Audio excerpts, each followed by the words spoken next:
BBK 주가 조작 사건으로 만기 출소 후 미국으로 추방된 김경준 씨가 현지에서 언론에 입을 열었습니다. 인터뷰에서 김경준 씨는 2007년 당시 대선 후보였던 이명박 전 대통령의 무죄를 주장한 검찰이 지금 상황에서 우리는 기소 못한다. 기소해봤자 대통령 되면 검찰은 다 죽는다. 네가 했다고 해라 라는 압박이 있었다고 폭로하면서 10년 전 BBK 사건이 다시 도마에 올랐습니다. BBK 사건이란 2000년대 초 투자 자문사인 BBK가 자사의 MAF 펀드를 이용해 옵셔널 벤처스라는 주가를 조작하고 거액의 회사 돈을 횡령, 약 5,200여 명의 소액 투자자에게 600억 원가량의 피해를 입힌 대형 금융사기 사건입니다. 주가 조작 사건 자체보다도 여기에 이명박 전 대통령이 개입되었는지 여부가 더 큰 논란이 됐었습니다. 이에 사업 파트너였던 김경준 씨는 이명박 전 대통령이 BBK 실제 소유주라는 증언을 하기도 했으나 당시 검찰과 특검은 이명박 전 대통령에게 무혐의 처분을 내리면서 사건을 종결. 하지만 주가 조작에 이용된 자금의 실소유주를 둘러싼 의혹은 여전히 풀리지 않고 있습니다. BBK 사건의 핵심 인물이었던 김경준 씨가 사건의 재수사를 주장하면서 이명박 무혐의로 끝났던 BBK 사건이 제2라운드를 맞게 될지 귀추가 주목됩니다. 저도 그 형사소송법에 따라서 1년형을 받았는데 검사들이 자신들이 수사 기록을 가렸다, 숨겼다라고 한 부분에 대해서 여러 명이 명예훼손을 걸었거든요. 그리고 제가 무죄가 나왔어요. 민사에서는. 충분히 제기할 수 있는 문제 제기다. 명예훼손과, 그러니까 사실은 이제 명예훼손이 성립하느냐 아느냐와 관련해서 가장 이제 중요한 부분은 결국에는 공익성을 띠느냐라는 아마 그 부분이었을 그렇죠. 것 같습니다. 특히나 이제 정봉주 의원님께서 그때 당시에 문제 제기를 했던 것 자체가 어떤 뭐 이명박 대통령에 대한 명예를 훼손하고자 했던 것도 아니었고 그런 것도 좀 있었어요. 예, 그다음에 이제 그 수사를 했던 검사들에 대한 어떤 물론 비판도 그렇죠. 있지만 그런 것들이 전부 다 공익적인 어떤 근거를 뒀기 때문에 사실상 민사소송에서 국회의원 신분이었었는데. 예, 그러니까 그렇기 때문에 민사소송에서 승소를 했던 것으로 보입니다. 교수님, 이 BBK 이번에 보도가 됐어요. 그 한 언론사에서. 그렇죠. 그 2580인가요? 네, 2580이죠. KBS, MBC예요? MBC인데 MBC, 평소의 모습과 다른 행동을 보여서 좀 놀라긴 했습니다. 그 기자가 와서 PD하고 기자가 와서 저한테 인터뷰를 하면서 회사에서 막고 있다 이렇게 얘기 안 하고 그렇죠. 어렵게 취재를 하고 있기 때문에 도와주십시오. 그래서 제가 그랬거든요. 지난 거나 별로 신경 쓰고 싶지 않고 김경준 그냥 뭐 사기꾼이기 때문에 나는 못 믿겠다. 그랬더니 어렵게 하고 있고 회사에서 계속 막고 있다라고 얘기하는 거 어렵게 하고 있기 때문에 좀 도와주십시오. 그런데 이번에 나간 다음에 반향이 좀 있었어요. 그렇죠. 그러니까 그만큼 국민들이 이 분야가 깨끗하게 정리가 안 됐다고 하는 것을 인식하고 있는 거예요. 이명박 전 대통령이 대통령 당선되고 나서 묻힌 거 아니겠습니까? 그렇죠. 사실 이게 엄청나게 문제가 될 수 있고 이게 만약에 대통령 당선될 가능성이 있는 사람이 아니었다고 하면 탈탈 털려서 엄청나게 피해를 당했을 거예요. 처벌을 당하고. 김경준 어머니가 그랬잖아요. 둘이 동업을 했는데 죄가 있으면 둘 다 감옥에 살아야 되고 죄가 없다고 하면 둘 다 안 살아야 되는데 누군 살고 누구 안 사는 게 말이 되냐 이게. 이게 권력을 가진 자와 권력이 없는 사람 간의 차별이지 않습니까? 이런 문제가 사실은 이제 뭐 시사맥은 2580에서 처음 터뜨렸지만 이번 이제 이 전국에서 앞으로 이 문제를 정부가 적극적으로 나서고 검찰이 적극적으로 나서서 조사를 해야 한다고 생각합니다. 국민들이 아직도 의혹을 갖고 있는 부분 아니겠습니까? 또 김경준 씨 어찌 보면 물론 본인도 죄가 있지만 억울하게 옥살이를 한 거 아닙니까? 특별한 사람 때문에 억울하다는 표현은 좀 그렇고요. 어쨌든 옥살이 사기는 사기예요. 사기는 사기죠. 근데 사기인데 2명 중에 1명이 사는 거죠. 그렇죠. 둘 다 살아야 되는데. 그리고 그 분이 자기가 사기를 치면서 같이 공모했다는 사람을 얘기하고 있는데 왜 공범은 처벌 안 하냐는 거예요. 그건 이따 법적으로 한번 좀 따라보죠. 저희가 아까 좀 정정해야 될 게 있을 것 같습니다. 그 BBK 검사들이 저희 시사인에 소송 걸었을 때 6억을 걸었었거든요. 근데 1심에 저희가 3,600만 원 배상하라는 판결을 받았었어요. 그런데 저도 좀 기억이 가물가물했는데 다시 찾아보니까 저희가 대법원에서 확정으로 완벽하게, 그러니까 원고패소 저희는 완벽하게 이겼어요. 그러니까 그렇죠. 나도 이긴 것 같았는데 뭉개갖고. 그래서 저는 1심 트라우마가 너무 강해서. 아니, 그러니까 회색 옷을 입고 와서 회색 분자가 됐나? 애매모호하게 얘기해갖고. 그런데, 자, 이제 이게 그 재수사. 사실 재수사가 어렵잖아요. 쉽지는 않습니다. 그러니까 일반적으로 클로즈된 사건, 그러니까 수사를 해서 이제 종결지은 사건, 깜짝 놀라게. 예, 종결된 사건을 재수사한다는 건 쉽지가 않습니다. 그러나 재심 청구 어떻게 법적인 과정을 한번 설명해 주세요. 그러니까 굳이 뭐 이것은 뭐 판결이 됐다라고 한다면 재심이라는 어떤 절차를 거쳐야 되는데 이 불기소된 그러니까 그러니까 이명박 전 대통령에 대해서는 불기소된 처분이기 때문에 이것에 대해서 뭐 따로 재심 절차를 걸쳐야 되거나 그래야 되는 것은 아닙니다. 그러니까 새로운 어떤 수사를 다시 할 만한 어떤 새로운 증거가 나온거나 그렇죠. 아니면은 지금까지 된 어떤 수사와 증거 자료가 있지만 그 수사를 뒤엎을 만한, 그러니까 지금까지 수사를 했는데 그 수사가 잘못됐다는 것을 뒤엎을 만한 어떤 새로운 증거가 나온다라고 한다면 검찰에서 충분히 이것은 다시 수사를 할 수 있다라고 봐야 되고요. 그 당시 이제 뭐 여러 가지 수사가 잘못된 부분을 많이 짚어볼 수는 있겠지만 사실은 그 김경준 씨가 이명박 전 대통령의 그 BBK와 관련된 연루가 되었다라는 증거들을 굉장히 많이 제출했었습니다. 예. 뭐 그 외에도 뭐 저희가 뭐 보도된 내용으로도 뭐 광운대 특강을 하면서 BBK는 내가 설립했다라는 그런 발언, BBK는 설립했다라는 그런 발언들 물론 이제 거기에 가로가 쳐져 있었죠. 예. 그러니까 뭐 여러 가지 그런 것들이 있었는데 전부 다 김경준 씨가 주장한 것들은 물적 증거는 위조됐다라고 이야기를 했고요. 그 다음에 이명박 대통령이 스스로 인정한 것도 역시 마찬가지로 그것은 과장해서 그냥 말한 것이기 때문에 그것을 인정할 수 없다. 예. 또는 뭐 주어가 없기 때문에 또 안 된다. 뭐 그런 식으로 정말 말도 안 되는 결론을 내렸기 때문에 이 부분에 대해서 김경준 씨의 어떤 진술 말고 또 거기에 더해서 이것을 또 확실하게 입증할 수 있는 물증이 있다라고 한다면 재수사도 충분히 가능하고 해야 된다라고 생각이 듭니다. 결국은 그 잘못됐다 그냥 많은 국민들이 믿고 있는 거 아니에요. 의혹을 갖고 있는데 그 의혹을 해소해 주는 차원에서 검찰 차원이거나 혹은 정권 차원에서 이건 한번 좀 과거에 잘못된 관행, 적폐, 이 시기 때문에 한번 좀 조사해봐야 되지 않겠냐. 재수사해봐야 되지 않겠냐. 이런 권력의 의지가 좀 중요하지 않을까요? 그럼요. 그게 중요하다고 저는 보고요. 예. 사실 지금 법무부 장관이나 민정수석을 임명하는 걸 보면 검찰 개혁을 하겠다는 의지가 있는 거 아니겠습니까?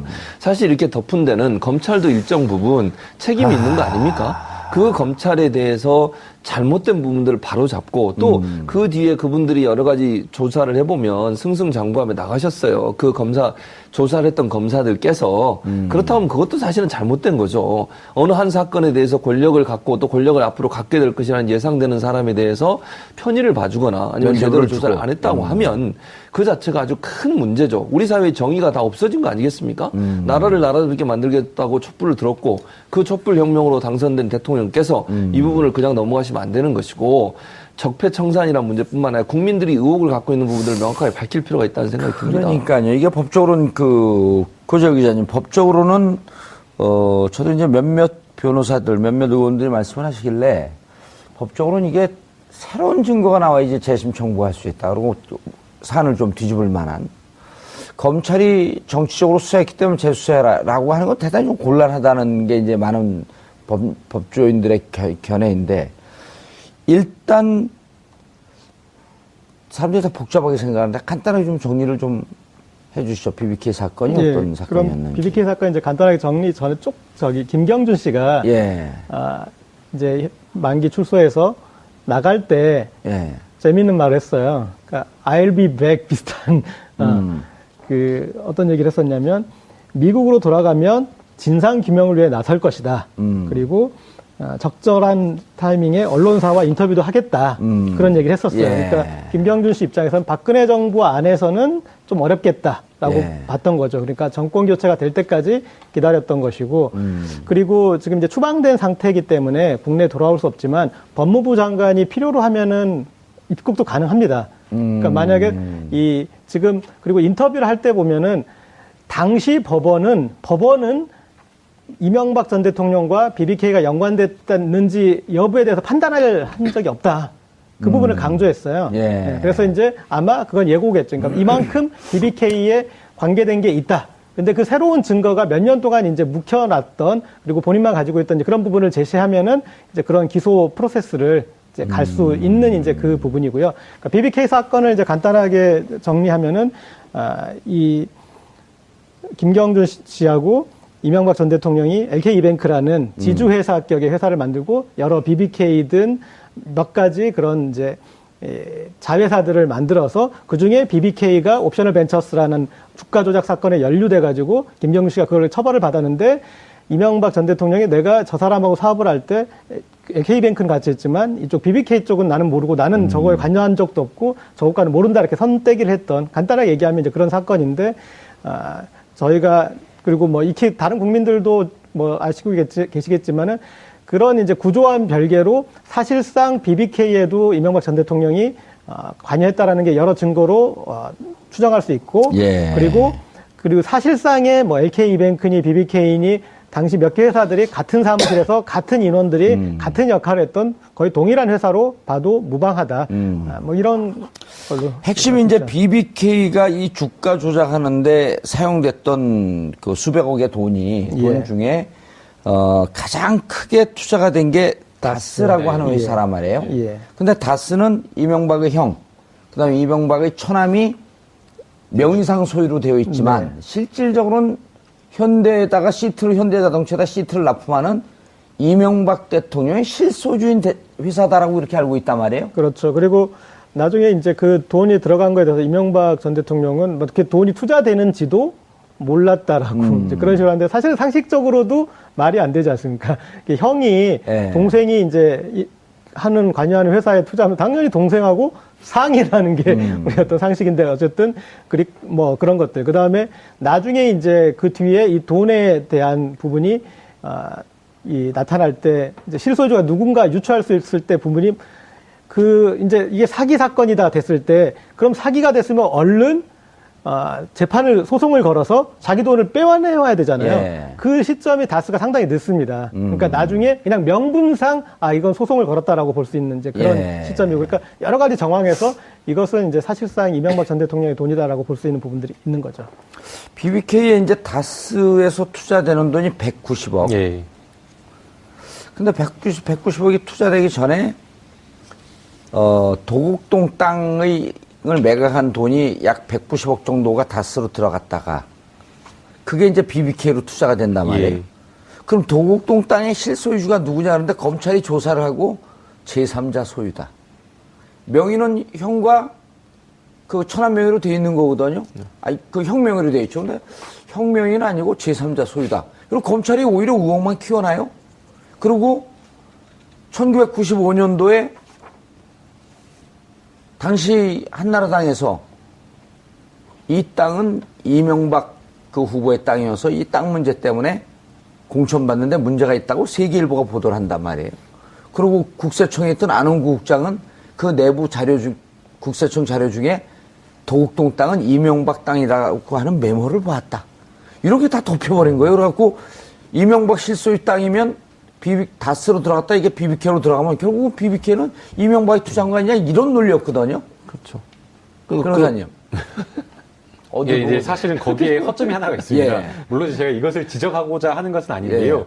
이제 사실은 돈이 그렇게 땅에 그 판 돈이 매매 대금이 그 다스로 들어갔다가 다스에서 BBK로 갔다라는 것이 사실 이제 순차적으로 연결이 돼야 됩니다. 근데 이제 그 당시에 이제 이 돈의 계좌 꼬리표는 없는 거죠. 돈의 그 계좌 추정이나 이런 것을 해봤는데 다스 그 도곡동 땅에 판 돈이 이제 다스로 들어가지는 않았지만 다스가 투자를 한 시점과 그 도곡땅 매매 대금을 받은 그 매매 거래 시점이 같다라는 겁니다. 같은 거죠. 그런데 이제 그 당시에 다스의 그 회계 분식표를 보게 되면 이 190억이라는 돈을 어디선가 이렇게 차용해서 만들 그 구멍이 없었던 겁니다. 그렇기 때문에 자연스럽게 다스라는 이 회사가 물론 중소기업으로 건실했지만 그럼에도 불구하고 이 190억이라는 현금을 융통해서 투자를 할 정도라고 한다면 결국에는 회계장부에서 드러나지 않았다라고 한다면 도곡땅 땅밖에 없는 것 아니냐라는 그런 추정할 수밖에 없었던 겁니다. 근데 이 부분에 대해서 사실은 검찰이 좀 더 집중적으로 파고들어서 이 출처를 밝혀라라고 명확하게 이야기를 해야 되는데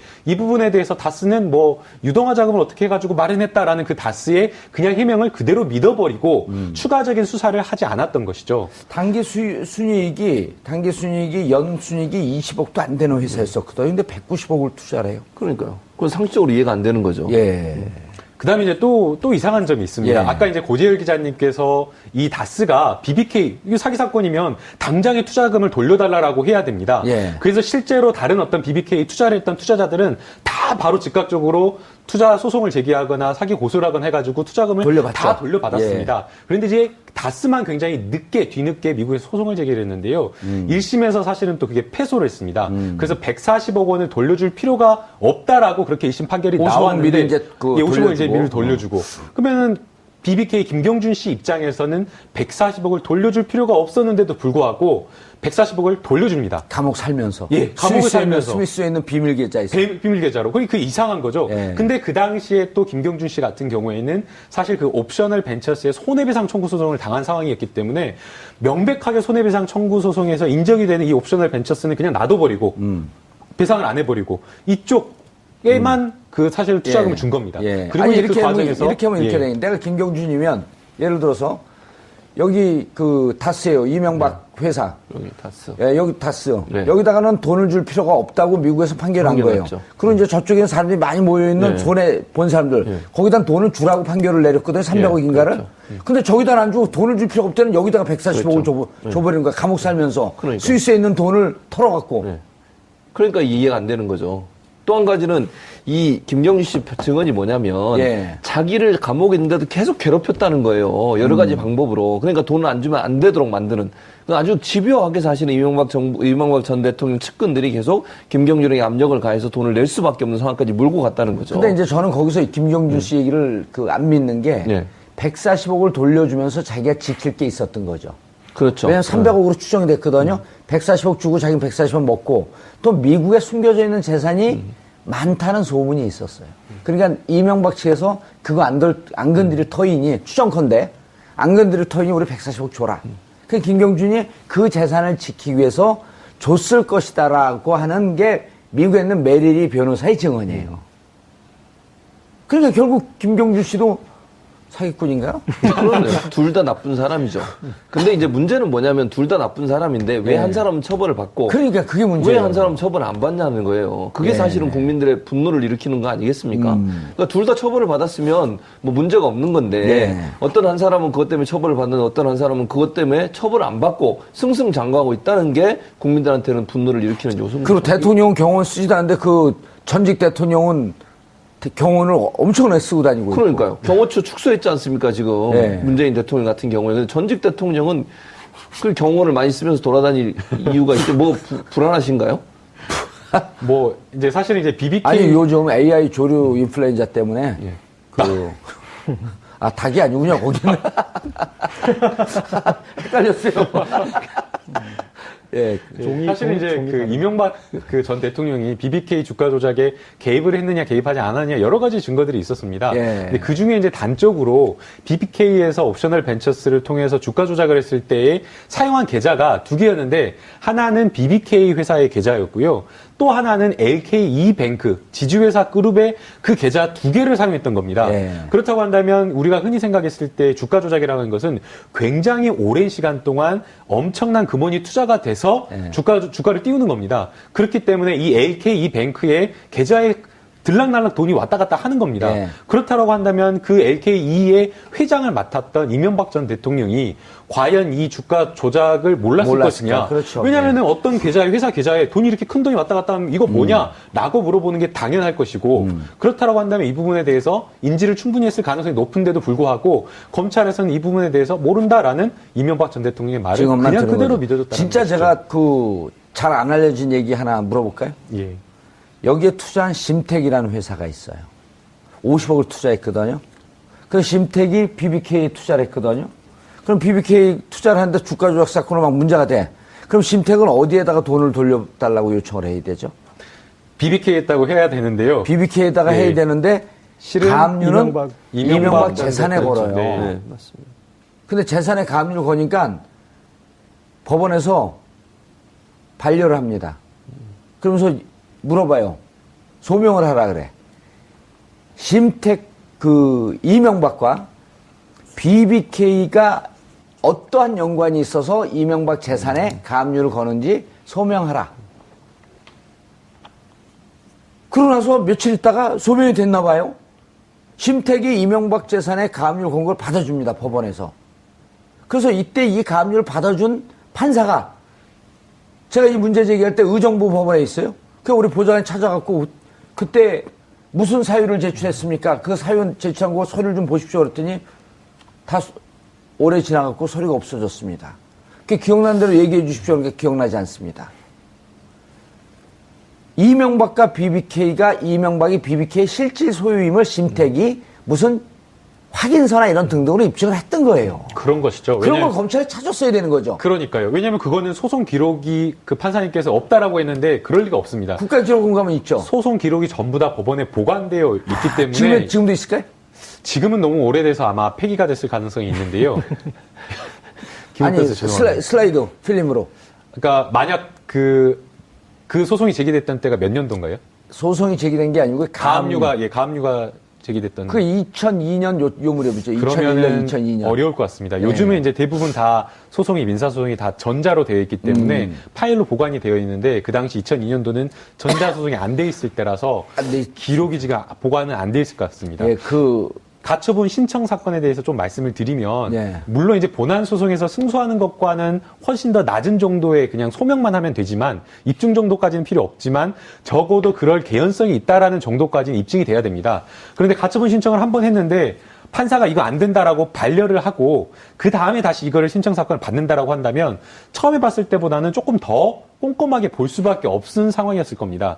그럼에도 불구하고 가처분 신청을 받아줬다라고 하는 것은 둘의 연관성. 심택에서 단순하게 그냥 이러이러하다라고 그냥 말한 것에 그친 것이 아니라 서류를. 그렇죠. 소명 자료를 분명하게 첨부를 했기 때문에 그 부분에 대해서는 적어도 그럴 개연성이 있다라는 정도까지는 입증이 된 것입니다. 법원의 명령에 이렇게 되어 있어요.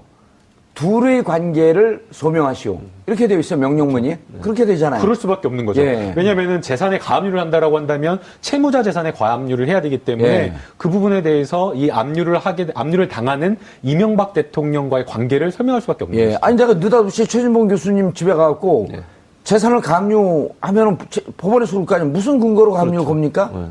그럼 나 돈을 빌려줬는데 돈을 안 갚네요. 돈 빌려준 차용 증거 주세요. 그러니까 말로 했는데요. 그럼 가압류는 안 되는 거예요, 이게. 증거가 들어가야 될 거 아니에요. 맞습니다. 그 심택 문제 제기했더니 법원이 검찰이 이렇게 얘기해요. 이 의혹을 풀어라 그랬더니 검찰은 의혹을 푸는 기관이 아닙니다. 그럼 뭐 하는 데죠? 의혹을 덮는 기관인가요? 그리고 또 한 축에 어떤 우리가 진실을 유추하는데 한번 좀 점검해 볼 축이 있는 것 같습니다.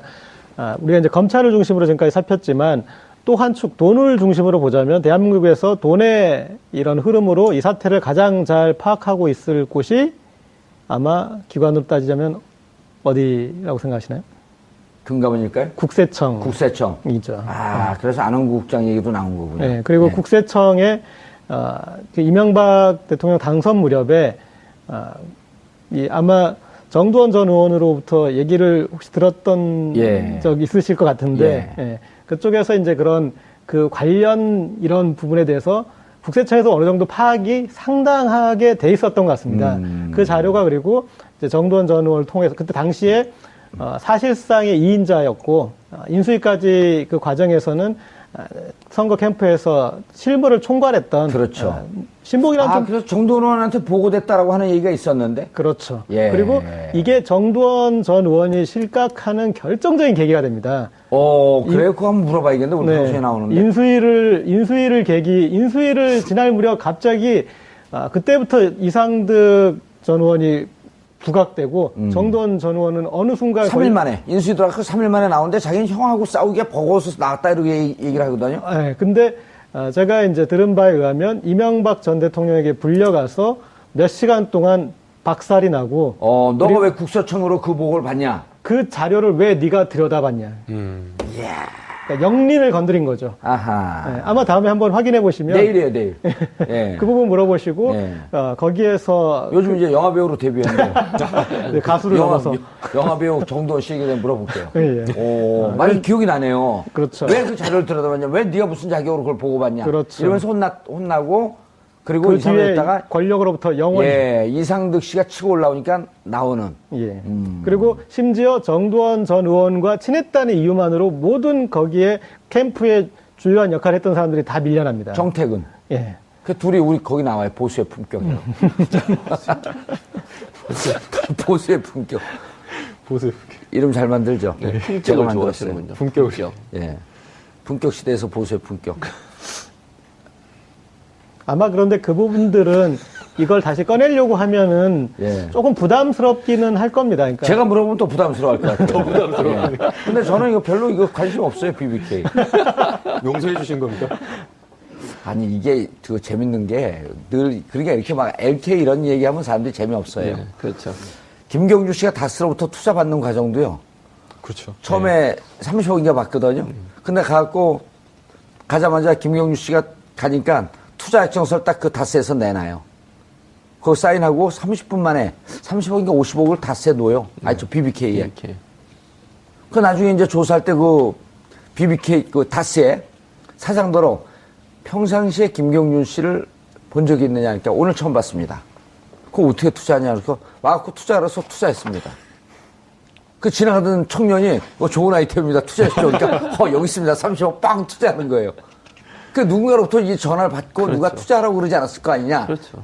동동 그럴 수 땅 그 땅을 판 돈도 있으니. 그렇죠. 그거를 검찰이 사실은 수사를 했어야 되는 그렇죠. 거죠. 그럼 누가 실질적으로 여기다가 그러니까 이런 거거든요. 다스가 앞에 있는 주머니 돈이라고 한다면 BBK 뒷주머니 돈이거든요. 네. 앞주머니 돈 빼고 뒷주머니 놓은 거예요.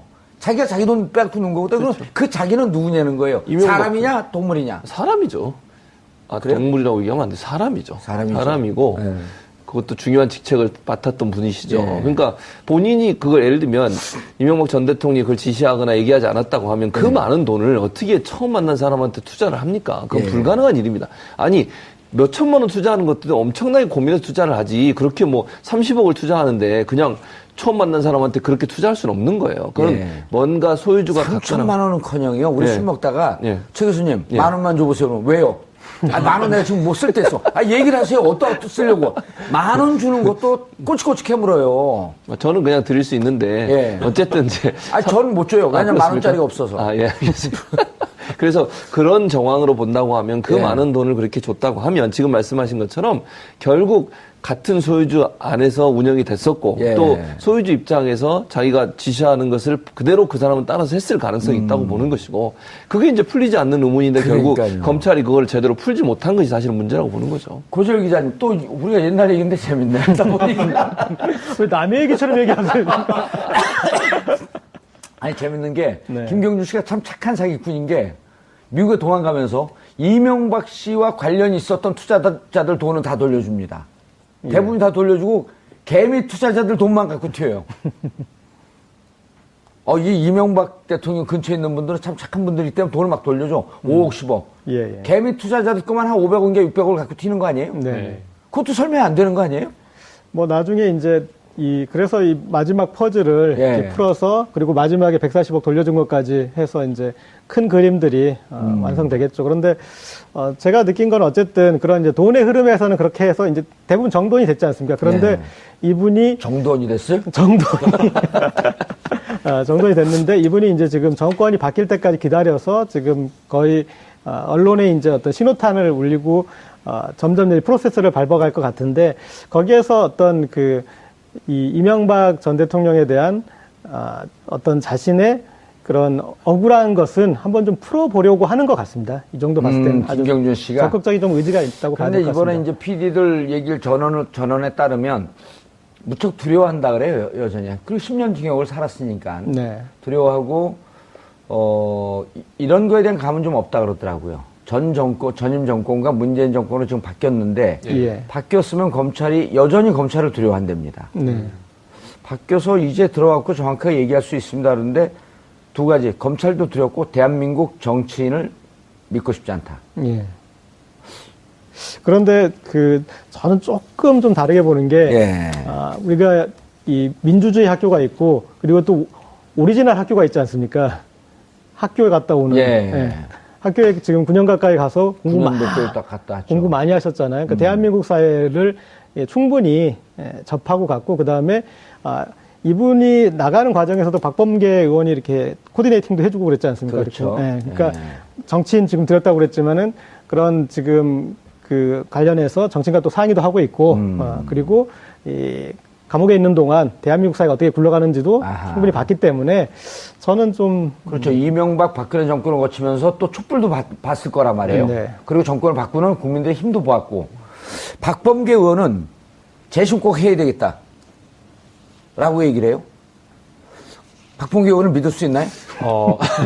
예, 박범계 의원님이시죠? 예. 예. 법무부 장관까지 거론이 되었다가 이번에 최종은 안 되셨는데. 아니 본인 스스로 예. 아무도 거론 안 되는데 그 혼자 거론했다가 또 혼자 그 올라가지도 않고 퇴임살 또 SNS에 SNS에 이제 겸손하게 하마평에 오른 것만으로도 고마웠다 이렇게 하면서. 예.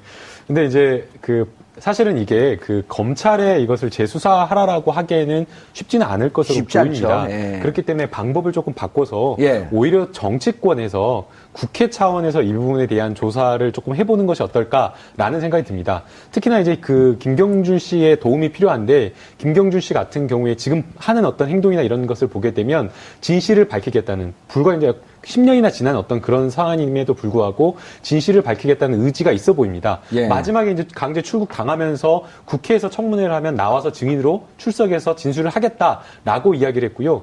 이번에 이제 기자와 PD와의 어떤 인터뷰할 때도 기자들이 먼저 막 연락한 것이 아니라 본인이 이제 출국할 때 이제 기자들이 막 붙잡고 하니까 내가 꼭 나중에 연락을 하겠다라고 한 말을 남기고 본인이 먼저 그렇게 질문할 게 있으면 질문을 달라라고 그렇게 메일을 보냈다라고 합니다. 2580에다가요? 예, 그렇기 때문에 그래서 시작을 했군요. 예, 그렇다라고 한다면 지금 김경준 씨 같은 어떻게 경우에는 알았어요? 거기 이제 취재 나중에 기자가 쓴 기자 나옵니다. 예. 그렇군요. 예. 예, 취재 어떤 식으로 이루어졌고 얼마나 됐는지. 그래서 그런 것을 보게 되면 김경준 씨가 굉장히 오래된 일임에도 불구하고 이 사안에 대해서 굉장히 억울하다. 억울하다라는 말은 결국에는 바꿔 말하면 사실이 그때 검찰 수사로서 드러나지 않았다. 전부 다 드러나지 않았다라는 것을 방증하는 것이고 또 김경준 씨가 이와 관련해서 진실을 밝히겠다라는 어떤 강한 의지가 있기 때문에 국가에서 국회 차원에서 조금 노력을 한다라고 한다면 진실이 밝혀질 수 있을 것으로 역사상 이런 적은 있나요? 이게 국가 최고 지도자의 도덕성 문제를 검증하지 않고 넘어갔기 때문에 원포인트 특별법으로 해서 BBK 특별법을 만들어서 조사하자 라고 하는 것이 이번 정권 말고 다음 정권에서는 가능하지 않을까요? 이번 정권에서 가능해야 된다라고 생각이 됩니다. 다음 정권이 더 가능하지 않을까요? 다음 정권이요? 예. 네, 그렇게 봐야 될 것 같습니다. 다음 정권에서 무조건 할 것 같은데. 한 번 더 해야 된다는 말씀이시죠? 예. 그러니까. 왜냐면 이번 정권 좀 부담스럽지 않을까요, 이거 하는데? 그래도 해야 된다고 생각합니다. 왜냐면 일단 언론에서 보도. 제 논리는 어떻게 생각하세요? 네. 국가 최고 지도자의 도덕성 검증을 했던 문제였거든요. 네, 그렇죠. 그리고 국민들이 이 부분에 대해서 그러니까 국가 지도자의 도덕성 문제와 이것을 제대로 수사하지 않은 검찰의 합작품이었단 말이에요. 그렇죠. 예. 그러니까 결국은 이건 거잖아요. 또 거기에서 1인자 최재경, 네. 2인자 김기동 우병우 라인. 네, 그렇죠. 이번에 처벌 인사도 없었어요. 그렇죠. 그러니까 이거는 문제는 뭐냐면 권력을 잡을 가능성이 있었던 사람에 대해서 검찰이 미리 누운 거잖아요. 그렇죠. 홍준표 전에. 전 경남지사의 말을 인용하자면 그런 예. 거잖아요. 그러니까 결국은 문제가 있고 조사를 해야 되는 내용임에도 불구하고 권력을 잡을 가능성이 있다는 것만으로 그냥 누웠다고 하면 그걸 포기했다고 하면 이건 다시 당연히 조사를 해야죠. 그때 조사가 안 된 거 아닙니까? 예. 그러면 국민들 입장에서는 범죄 행위를 했다고 하는 의혹이 있는 사람에 대해서 그냥 덮어주고 간 거잖아요. 그러면 이렇게 얘기할 수 있는 권력을 잡으면 모든 게 다 용서가 됩니까? 그 전에 어떻게 나쁜 짓을 했던 그럼 전두환 노태우는요. 권력 잡았어도 나중에 다 처벌 받았잖아요. 잘못된 부분에서 불려가서 재판도 받고 그렇지 않았습니까? 예. 그러니까 이명박 전 대통령도 만약에 문제가 있다면 지금 김경준 씨가 증언도 하고 있고 여러 가지 의혹들이 있는 상황이니 전두환 노태우의 케이스를 봐서라도 예. 이명박 전 대통령도 당연히 조사를 받아야 되고요. 그 잘못된 것은 바로 잡아야 되는 것이 나라를 정의를 바로 세우는 겁니다. 나라를 나라답게 만드는 길이다. 그렇죠. 그 촛불의 정신이고요. 그런데 그때 재밌는 일이 또 있었단 말이에요. 결국 우여곡절 속에 특검을 통과했더니 꼬리곰탕만 먹고 왔단 말이에요. 그렇죠. 예. 이른바 이제 역대 특검, 12번 특검 중에서 가장 부끄러운 특검, 꼬리곰탕 특검. 네. 그런데 이제 특검은 한시적인 조직이기 때문에 예. 특검을 가지고 시비 걸기는 좀 그렇고 그 당시에 검찰이 어떤 식으로든 BBK가 이명박 전 대통령과 관련이 없는 면죄부를 만들어주지 않았습니까? 예. 그런데 만약에 수사된 바, 조사된 바는 그렇지 않았는데 김홍일 당시 3차장이 그런 식으로 발표를 했다. 이런 식으로 밝혀진다면 제 생각엔 다시 재조사를 할 수 있는 어떤 큰 명분이 국가기관이 국민을 기만한 부분이기 때문에 사실 수사 내용은 여러 가지 내용이 있었지만 그 중에서 일부만 발췌해서 이렇게 요게 맞춤형으로 발표했다. 네. 야, 이건 중요한 포인트인데요.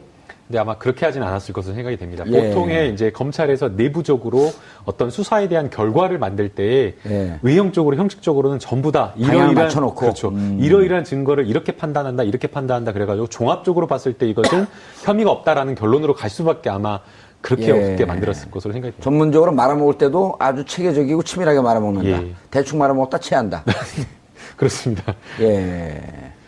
그러나 다시 수사를 하게 되면 진실을 밝혀질까요? 밝혀질 가능성이 있다라고 생각이 됩니다. 그러니까 너무 석연치 않은 구석이 많죠. 너무나 석연치 않은 것들이 많고요. 그 드러난 것들을 그냥 완전히 그냥 해석하고 싶은 대로 그냥 이명박 대통령 원하는 대로 해줬기 때문에 그거에 대한 판단은 달라질 수 있다라고 알겠습니다. 그렇기 때문에 사실상 민사소송에서 국회의원 신분이었었는데. 그러니까 그렇기 때문에 민사소송에서 승소를 했던 것으로 보입니다.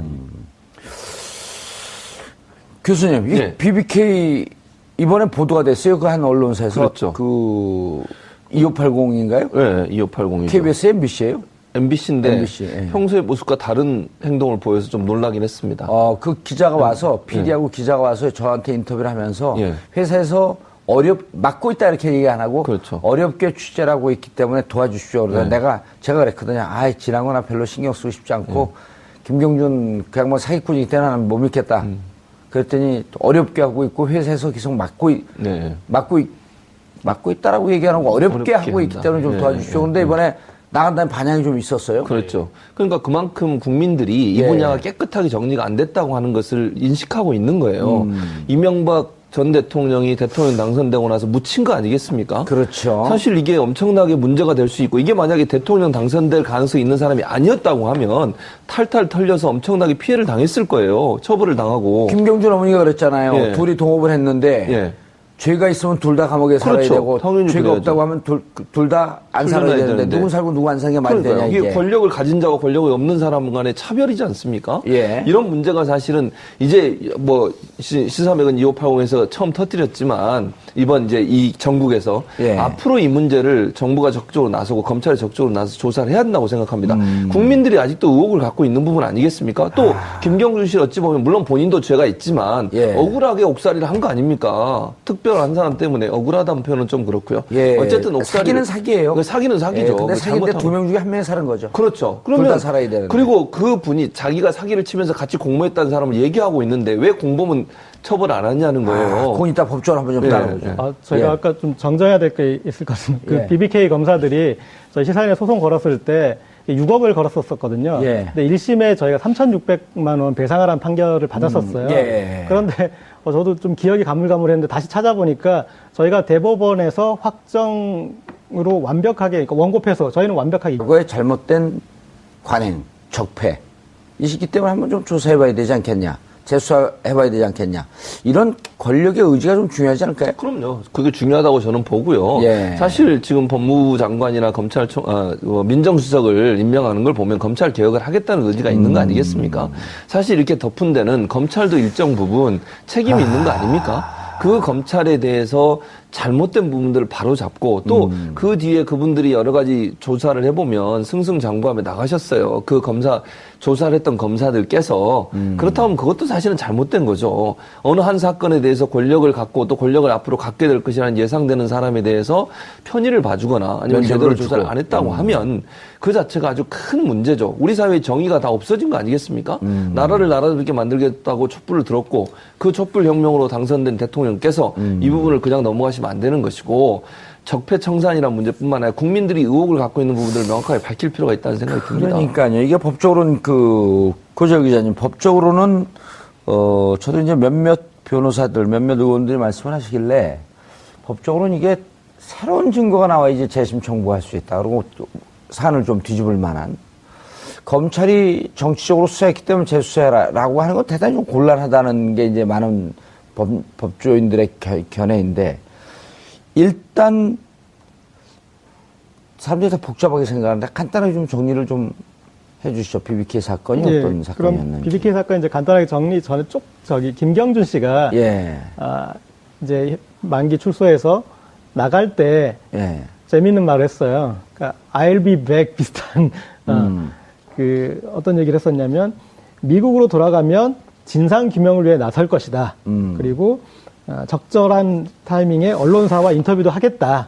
그런 얘기를 했었어요. 예. 그러니까 김경준 씨 입장에서는 박근혜 정부 안에서는 좀 어렵겠다라고 예. 봤던 거죠. 그러니까 정권 교체가 될 때까지 기다렸던 것이고, 그리고 지금 이제 추방된 상태이기 때문에 국내에 돌아올 수 없지만 법무부 장관이 필요로 하면은 입국도 가능합니다. 그러니까 만약에 지금 그랬어요. 그러니까 그렇죠. 나도 읽은 것 같았는데 뭉개갖고. 네, 그래서 저는 일심 트라우마가 너무 강해서. 아니, 그러니까 회색 옷을 입고 와서 회색 분자가 됐나? 애매모호하게 얘기해갖고. 예. 그런데, 예. 자, 이제 이게 재수사. 사실 재수사가 어렵잖아요. 예, 쉽지는 않습니다. 예. 그러니까 일반적으로 클로즈된 사건, 그러니까 수사를 해서 이제 종결지은 사건, 깜짝 놀라게.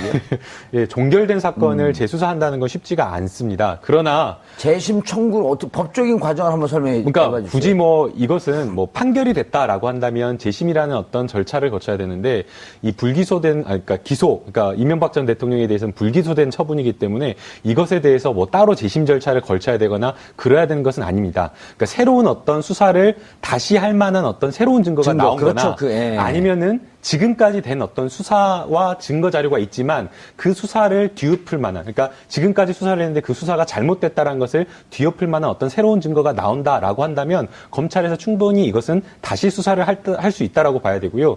그 당시 이제 여러 가지 수사가 잘못된 부분을 많이 짚어볼 수는 있겠지만 사실은 그 김경준 씨가 이명박 전 대통령의 그 BBK와 관련된 연루가 되었다라는 증거들을 굉장히 많이 제출했었습니다. 예. 그 외에도 저희가 보도된 내용으로도 광운대 특강을 하면서 BBK는 내가 설립했다라는 그런 없어요. BBK는 설립했다라는 예. 그런 발언도 물론 이제 거기에 가로가 쳐져 있었죠. 예. 그러니까 여러 가지 그런 것들이 있었는데 전부 다 김경준 씨가 주장한 것들은 물적 증거는 위조됐다라고 이야기를 했고요. 그 다음에 이명박 대통령이 스스로 인정한 것도 역시 마찬가지로 그것은 과장해서 그냥 말한 것이기 때문에 그것을 인정할 수 없다. 예. 또는 주어가 없기 때문에 또 안 된다. 그런 식으로 정말 말도 안 되는 결론을 내렸기 때문에 이 부분에 대해서 김경준 씨의 어떤 진술 말고 또 거기에 더해서 이것을 또 확실하게 입증할 수 있는 물증이 있다라고 한다면 재수사도 충분히 가능하고 해야 된다라고 생각이 듭니다. 결국은 잘못됐다 그냥 많은 국민들이 믿고 있는 거 아니에요. 의혹을 갖고 있는데 그 의혹을 해소해 주는 차원에서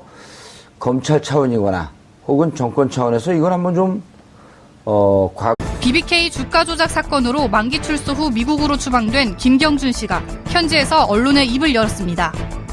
인터뷰에서 김경준 씨는 2007년 당시 대선 후보였던 이명박 전 대통령의 무죄를 주장한 검찰이 지금 상황에서 우리는 기소 못한다. 기소해봤자 대통령 되면 검찰은 다 죽는다. 내가 했다고 해라 라는 압박이 있었다고 폭로하면서 10년 전 BBK 사건이 다시 도마에 올랐습니다. BBK 사건이란 2000년대 초 투자 자문사인 BBK가 자사의 MAF 펀드를 이용해 옵셔널 벤처스라는 주가를 조작하고 거액의 회사 돈을 횡령, 약 5,200여 명의 소액 투자자에게 600억 원가량의 피해를 입힌 대형 금융사기 사건입니다. 주가 조작 사건 자체보다도 여기에 이명박 전 대통령이 개입되었는지 여부가 더 큰 논란이 됐었습니다. 이에 사업 파트너였던 김경준 씨는 이명박 전 대통령이 BBK 실제 소유주라는 증언을 하기도 했으나 당시 검찰과 특검은 이명박 전 대통령에게 무혐의 처분을 내리면서 사건을 종결. 하지만 주가 조작에 이용된 자금의 실소유주를 둘러싼 의혹은 여전히 풀리지 않고 있습니다. BBK 사건의 핵심 인물이었던 김경준 씨가 사건의 재수사를 주장하면서 이명박 무혐의로 끝났던 BBK 사건이 제2라운드를 맞게 될지 귀추가 주목됩니다. 저도 형사소송법에 따라서 1년형을 받았는데 검사들이 자신들이 수사 기록을 가렸다, 숨겼다라고 한 부분에 대해서 여러 명이 명예훼손을 걸었거든요. 그리고 제가 무죄가 나왔어요. 민사에서는. 충분히 제기할 수 있는 문제 제기다.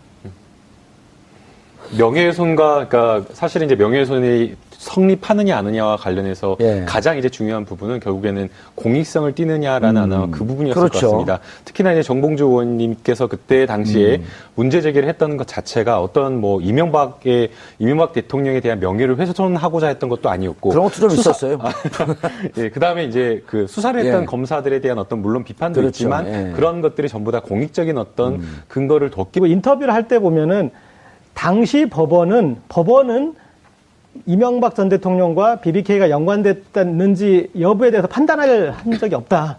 그 부분을 강조했어요. 예. 네, 그래서 이제 아마 그건 예고겠죠. 그러니까 이만큼 BBK에 관계된 게 있다. 근데 그 새로운 증거가 몇 년 동안 이제 묵혀놨던 그리고 본인만 가지고 있던 이제 그런 부분을 제시하면은 이제 그런 기소 프로세스를 이제 갈 수 있는 이제 그 부분이고요. 그러니까 BBK 사건을 이제 간단하게 정리하면은 이 김경준 씨하고 이명박 전 대통령이 LK이뱅크라는 지주회사격의 회사를 만들고 여러 BBK든 몇 가지 그런 이제 자회사들을 만들어서 그 중에 BBK가 옵셔널 벤처스라는 주가 조작 사건에 연루돼 가지고 김경준 씨가 그걸 처벌을 받았는데 이명박 전 대통령이 내가 저 사람하고 사업을 할 때 LK뱅크는 같이 했지만 이쪽 BBK 쪽은 나는 모르고 나는 저거에 관여한 적도 없고 저것과는 모른다 이렇게 선떼기를 했던 간단하게 얘기하면 이제 그런 사건인데 저희가 그리고 뭐 익히 다른 국민들도 뭐 아시고 계시겠지만은 그런 이제 구조와는 별개로 사실상 BBK에도 이명박 전 대통령이 관여했다라는 게 여러 증거로 추정할 수 있고 예. 그리고 사실상의 뭐 LK이뱅크니 BBK니 당시 몇 개 회사들이 같은 사무실에서 같은 인원들이 같은 역할을 했던 거의 동일한 회사로 봐도 무방하다. 뭐 이런 걸로. 핵심이 이제 BBK가 이 주가 조작하는데 사용됐던 그 수백억의 돈 예. 중에 가장 크게 투자가 된 게 다스라고 하는 회사란 말이에요. 예. 근데 다스는 이명박의 형, 그다음에 이명박의 처남이 명의상 소유로 되어 있지만 실질적으로는 현대에다가 현대자동차에다 시트를 납품하는 이명박 대통령의 실소주인 회사다라고 이렇게 알고 있단 말이에요. 그렇죠. 그리고 나중에 이제 그 돈이 들어간 거에 대해서 이명박 전 대통령은 뭐 이렇게 돈이 투자되는지도 몰랐다라고 이제 그런 식으로 하는데 사실 상식적으로도 말이 안 되지 않습니까? 형이 동생이 이제 관여하는 회사에 투자하면 당연히 동생하고 상의를 하는 게 우리 어떤 상식인데 어쨌든 뭐 그런 것들. 그다음